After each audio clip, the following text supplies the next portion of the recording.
Price increase जो हुआ है तो उसका जो स्ट्रेस है, जो प्राइस स्ट्रेस है, वो डेफिनेटली फार्मा कंपनीज पर आ रहा है।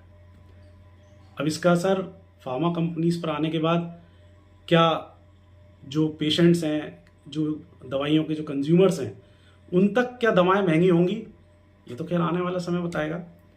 लेकिन अभी करंट में जो है, जो प्राइस इंक्रीज हुआ है, उस प्राइस इंक्रीज से होता क्या है कि इस तरह की जो वार की जो सिचुएशंस होती हैं, एपिडेमिक्स होते हैं या युद्ध हो जाते हैं, तो ऐसे समय में प्रोडक्ट की शॉर्टेजेस होना चालू हो जाती है या प्राइस बहुत तेजी से हाई होने लग जाते हैं। तो ऐसे समय में जो मार्केटर्स, जो ब्लैक मार्केटर्स हैं और जो होल्डर्स हैं, जो कालाबाजारी करते हैं, जो होल्डर्स जमाखोरी करते हैं कि आज माल जमा कर लिया और जमा करने के बाद जब समय आएगा तो उसको जो है मार्केट में पुश कर देंगे और मार्केट में पुश करने के बाद मोटा माल कमा लेंगे। तो ब्लैक मार्केटर्स और होल्डर्स के एक्टिव होने की वजह से भारत सरकार इस मामले को लेकर सेंसिटिव हो गई है। जो भारत सरकार की ministry of chemical and fertilizer है, उसने जो है जो अधिनियम है, जिसे MRTPC एक्ट कहते हैं, जो MRTPC एक्ट बना हुआ है, उसी के अंतर्गत भारत सरकार जो है वो इसेंशियल कमोडिटी एक्ट को बहुत सख्ती से लागू कर रही है। इसेंशियल कमोडिटी एक्ट वो होता है कि आवश्यक वस्तु अधिनियम कहते हैं इसको, यानी कि आवश्यक वस्तुएं ग्राहकों तक सुलभ तरीके से पहुंचे, उसमें किसी भी प्रकार की कोई अननेसेसरी की हाइक ना हो या अननेसेसरी की शॉर्टेज ना हो, जिससे एंड कंज्यूमर जो है इफेक्ट हो जाए। तो भारत सरकार इसके लिए बहुत सेंसिटिव है।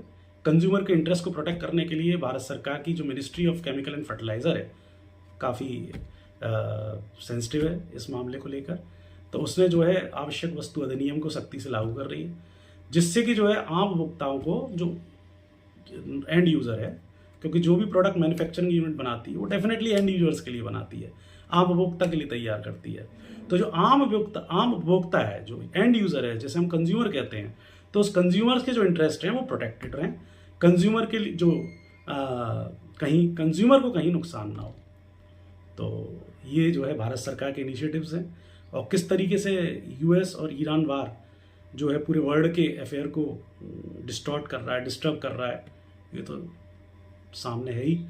तो आगे भी मैं इस पर न्यूज़ बनाता रहूँगा, जो क्या क्या इम्पैक्ट आ रहे हैं इस US ईरान के जो पूरे ग्लोबल ऑर्डर को जो है जिसे डिस्ट्रक्शन ही कहेंगे, डिस्टर्ब से ज़्यादा डिस्ट्रक्शन हो रहा है ग्लोबल ऑर्डर, इसमें इकोनॉमिक ऑर्डर जो है। तो मैं और भी खबरों को लेकर आपके पास आता रहूँगा और ग्राहकों से जुड़ी जागरूकताएं आपको और जानकारियाँ देता रहूँगा। Thank you very much.